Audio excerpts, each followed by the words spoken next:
Back on for our Tuesday live stream. We're doing our internal team training, and we're just live streaming it so you guys can learn kind of how our process. I've got the rest of my team on here. Maybe we'll bring them on if we have some Q&A at the end. But we do these every Tuesday and just talk about how we're leveraging ShapeUp, how we're leveraging AI, how we are working with clients. We have been an agency for since 2010 and have made a lot of mistakes and have recently been like really refining our process and dialing in our systems. And so I wanted to just hop on here. We're doing these trainings every Tuesday. And so we're going to start sharing them more and more on publicly. So today, we're going to do like a workflow tour, so series. So I'm going to start it out today. I'm going to take a recent project and just go top to bottom. How did I start the project? How did I go through each of the steps of the project? One of some of the tools I used. We'll talk about Notion, talk about ShapeUp, talk about breadboarding, task grids. We'll talk about I'm using ShipFast from Mark Lau. I'm using Supabase, Claude Code, GitHub, DigitalOcean. So I'm just going to walk through all these little steps, and we'll have this in a nice little blog post as well. So if you hit the description eventually after this has been live, you'll see like a little blog post with links to everything to help you out. So I hope you learned something. You can always drop comments and things as we go. This will be very, very practical. So let me share my screen. And this is the app. I'm going to kind of show you like the finished product. So everything is sort of set up here. We're still refining some of the marketing copy, and you would go in here and you'd register and you'd hit a dashboard. And here, let's see how it goes. So we can go here and we hit upload, and you pick a file. So I'm just going to let's grab this one here, and I can give it a name, and I can just say this was from, let's say, Keith, and it pulls the date from the file. And then what will happen is it'll go off and it will start to send that to, we use Whisper for AI, and it's got a little like player down here. So you can see this. And then, yeah, just in a few seconds, this is only like maybe a 2 minute audio. Gives you back a little summary, and then it's even references like if someone shared like a scripture or something, it pulls those out as a little summary, and then you can just read the words here, and it breaks it up by sentence, which is really nice, and time codes it, which is cool. So a lot of little things happening here. We actually time code every single word, so we can create these really nice layout transcripts here. And the thing about this is you've got like a block of text that's coming, or audio rather, and that's kind of hard to find something, especially if you can imagine this is like 10 minutes long. It's kind of hard to go in and find things. So what we made is this idea, so you can come in here and like highlight a section, and you can click in here and say, hey, that's for like related to finances. Hey, like this right here is related to family. And then these little highlights get created at the top. And when you go back to the dashboard, you can see all of your highlights. And if you click on the play button, it actually plays the audio from that little section, which is kind of cool. So it just jumps to that part of the audio, plays that audio, and you can obviously filter things here. So we built this whole app from start to finish. All the shaping was about 36 hours. I did have it shaped as a 2-week project. So for us, we work in kind of 25-hour weeks. And I'm still in the like final stages of getting the landing page up and a few little fixes going in. So there's a little bit of margin here, but there's a little side project, and I really enjoy our process so much that even on a side project that's nights and weekends that I'm just doing for the fun of it, I'm still using our process because it actually works. And you can kind of see this is a great example of what a side project looks like. It's like pretty intense first week, okay, 4 hours the next week, 7 hours, then kind of dabbled, and then nothing, right, for like a bunch of weeks, and then this was must have been July, I think. And then this comes in, I think, in here in late end of September, beginning of October. I just did another little push, and then we got it done. So um, this is this process works whether you're doing it back to back 2 weeks, or I've spent a couple months here. I still kind of track it as 1 2 week project. And the important thing here, as we'll talk through our process as well, is we set that time limit at the beginning. I didn't just start working and then see where I said, you know what, like if I spent 50 hours over the next couple months on this and launched it, that's a good amount for me. I don't want to spend 150 hours on this. Like I just don't have that in my week or in my year, honestly, to give that. So we set the week, kind of figure out what's it worth to me to give some of this time to it, and then I kind of time boxed it that way. So let me walk through like the process here. first up, of course, we started in Notion. We created this document. We had a video last week on the template that we use for Notion and how we use this template and kind of check things off. But basically, what comes out of this is we describe the problem, a few little sentences.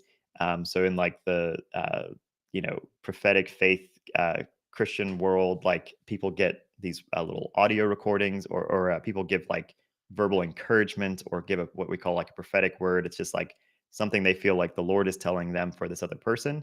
And constantly, like you're just pulling out your voice memo app and you're just storing all these. So these tend to get this like lost in that person's app. And that just lists all the problems that this whole thing creates and why this is important. And so we said like, hey, it'd be great to have this is sort of the outcome. Again, I'm not talking about solutions. I did get a little solution-y right here, like getting specific with Google Auth, but this was a side project, so I'm gonna take some leniencies. But these are just kind of dropping my thoughts. Here's like kind of I wanted to sort of end up this way, like, and the reason I said Google Auth is like I wanted it to be like a one-click, you're in. It's not complicated to have to like remember a new password or anything like that.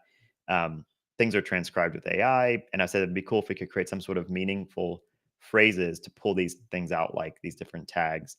Um, and then I also listed out the 2-week project. That's where I decided, hey, I think this is 2 weeks worth of my time. Not doing, I said, automated tagging. I did pull this out because this got a little complicated. And sometimes you have things in the outcome that we literally just like, you know what, just pulling this guy and I'm not like, dropping it down there. So you can actually just move things and make that change as you get into it. Because some things end up being a little more complicated. We weren't like allowing a microphone. There's no mobile app. I said there's no like place where you can hit a button to start recording. It's just uploading an audio file. Actually said, any kind of linking or stuff like that. No, not uploading anything but an MP3, MP4.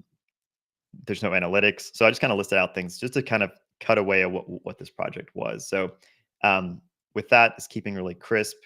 It's a couple of bullets is the idea. And then we got this from Shape. So I'll link some things here as well. You can check out Ryan Singer. You can check out Shape Up, learn more about the idea of framing. Then we moved into breadboarding.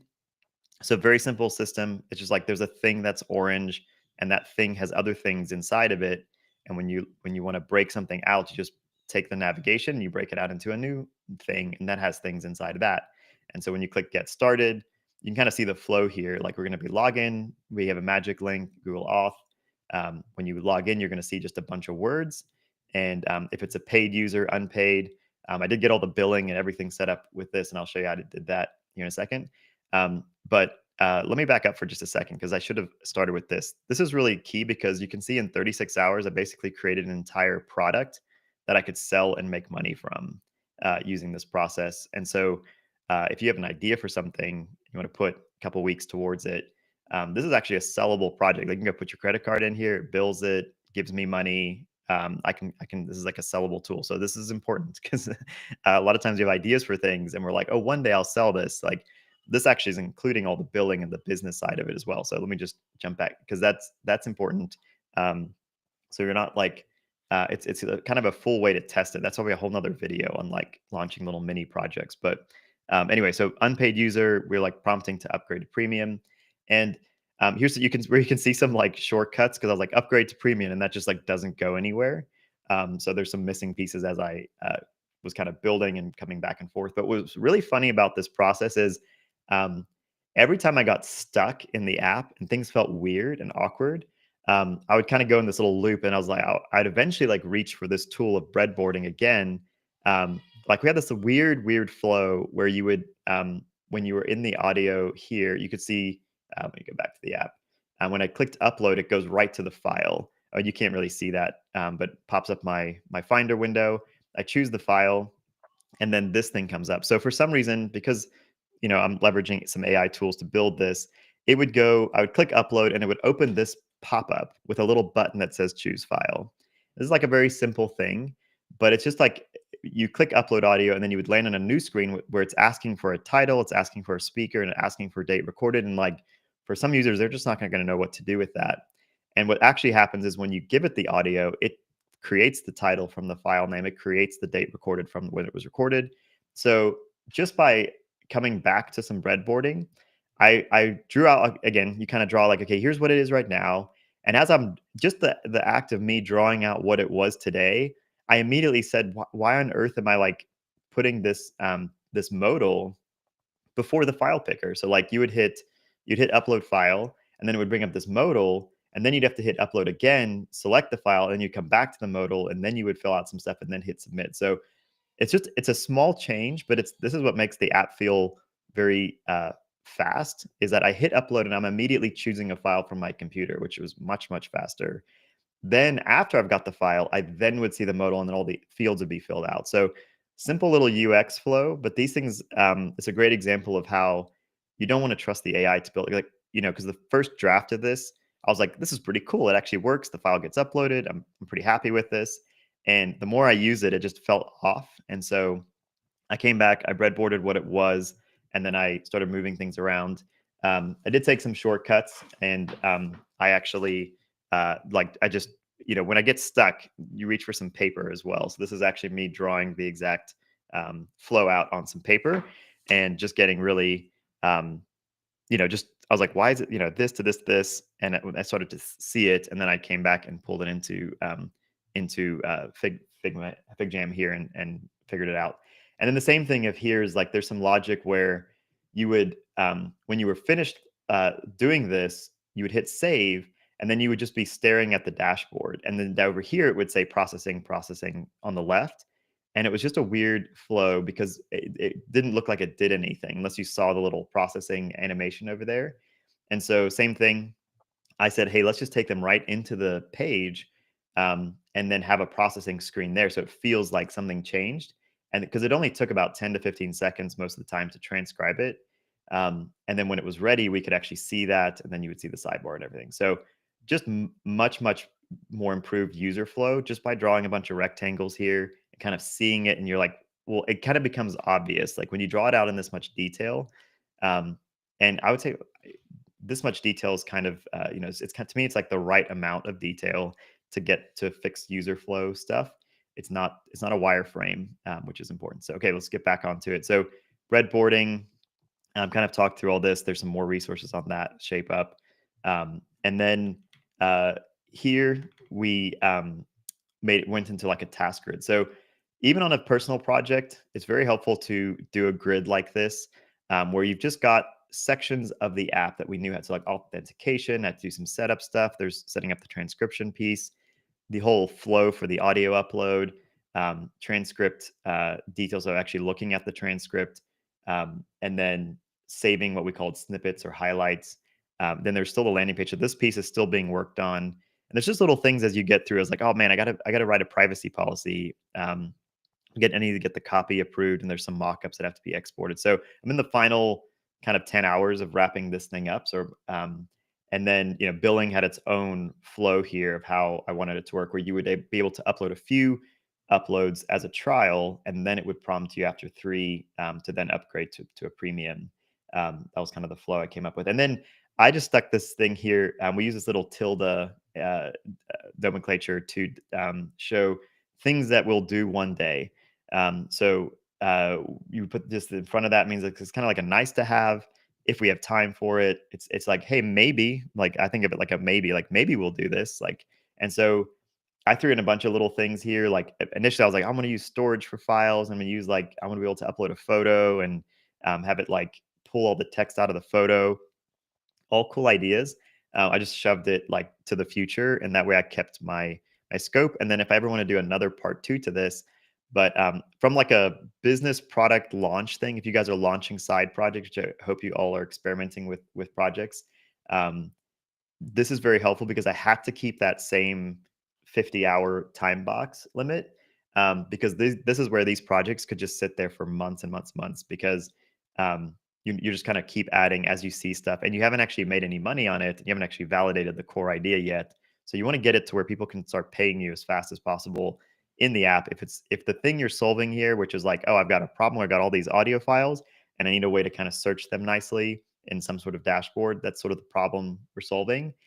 Everything else we can add on as we go. And then we ran into like some quirky things here. You can see there's like large uploads if they're over 80 megabytes. If they're over an hour, I ran into all kinds of like weird things. So right now I've just kind of scoped out like the long files, because everything worked great with my little 2-minute test, and then I started putting in like, oh, what about like a 45-minute recording? What about a something that's not compressed? Like, what if I upload a 500 megabyte uncompressed WAV file? Like, what happens then? So, lots of rabbit hole stuff here that can suck a lot of time, and so I'm kind of just it's kind of a known thing I'm not going to touch right now. So that's my task grid, and it helped me when what's nice about the task grid is you kind of zoom out and you can quickly see that this is actually done as well. So we can mark like these big check mark things. That's done. This is done. And then there's two kind of things here that are in progress. So you can kind of quickly just see high level, like where's Bruce at with this project? Everybody who's watching this call is like, I've never shown anyone this, but you could look at this and kind of get a sense of where we're at and what's left to do. So it's just a nice thing. You can use whatever tool you want. You can put it on paper. You can put it on, Asana. You can put it wherever you want. Notion.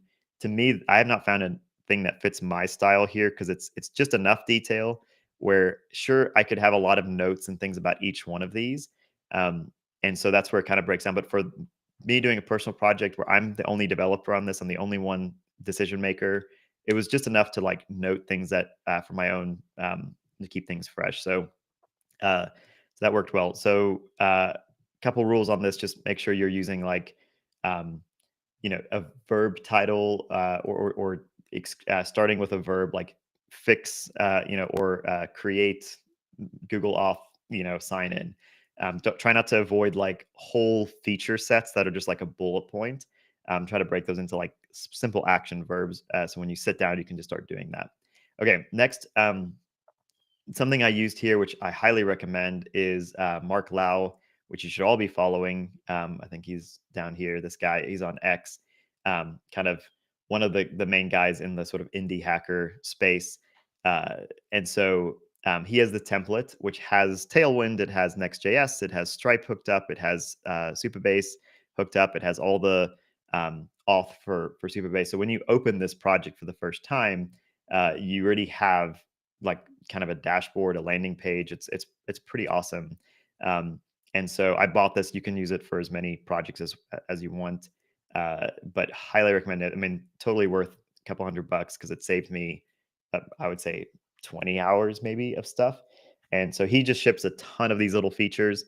And yeah, like I said, if you're not following him, go follow him on X because he essentially he's a one-man uh, dev team that just creates all these little products, and he shares, what he's making for each one. And he's made like 20 or 25 projects, and like 3 or 4 of them are like hitting well. But he's doing great. So he made this little template because he kept making new little startups. So definitely check that out. Um, Supabase, pretty obvious. We set up all the auth in here. And I did set up the MCP server for Claude to be able to manipulate Supabase. That's one of the like most powerful things about this workflow is that the Claude can actually talk to this and look up rules. And there's like, row level security that has to be set. And sometimes we'd run into like, I try to upload a thing and it would not let you do certain things. And so very simple. Like we had the snippet idea, we had a categories, users, words, and there was like a relationship view there. So pretty simple setup.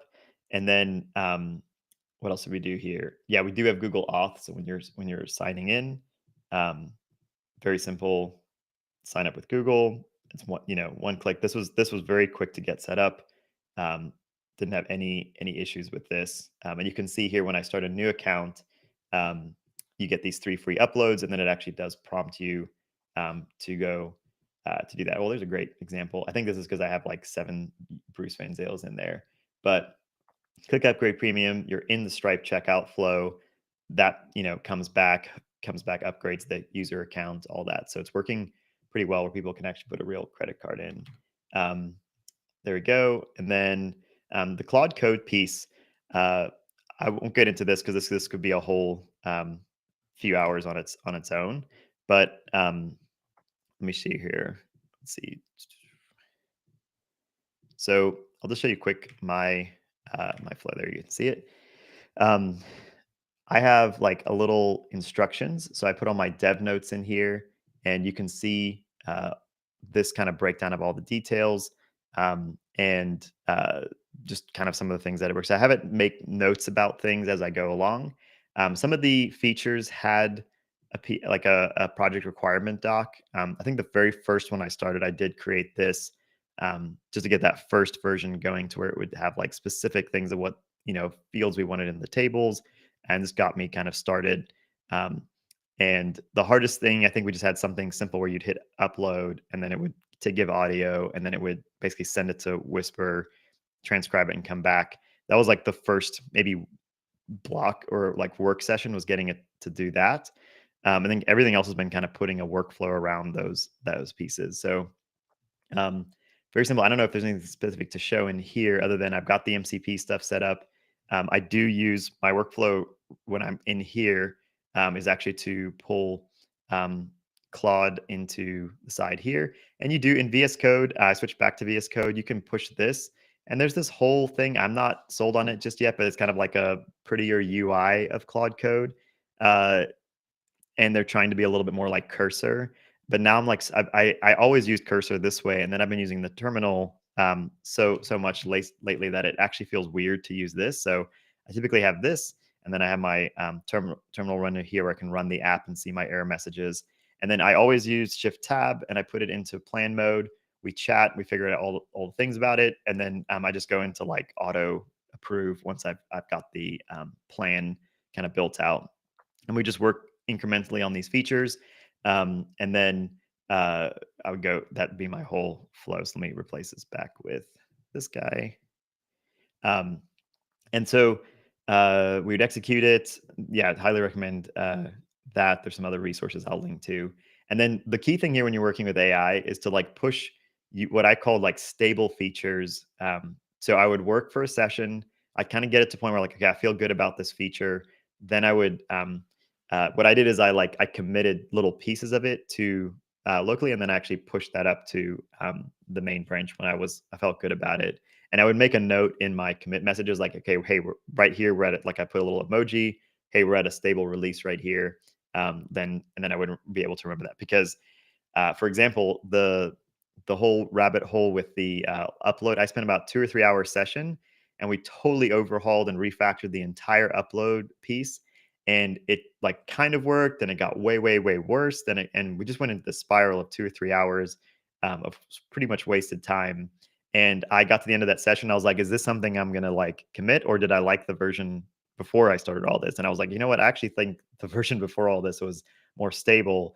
And I just literally disregarded the 3 hours of work and didn't commit it. And I just came back, I was left that whole feature off. So being a little bit more specific and controlling it with GitHub is the way to go. I push this to auto deploy to DigitalOcean, and so it's $12 a month to do that. Very simple, easy to connect, and then it kind of manages all your deployments, and I can roll things back very easily.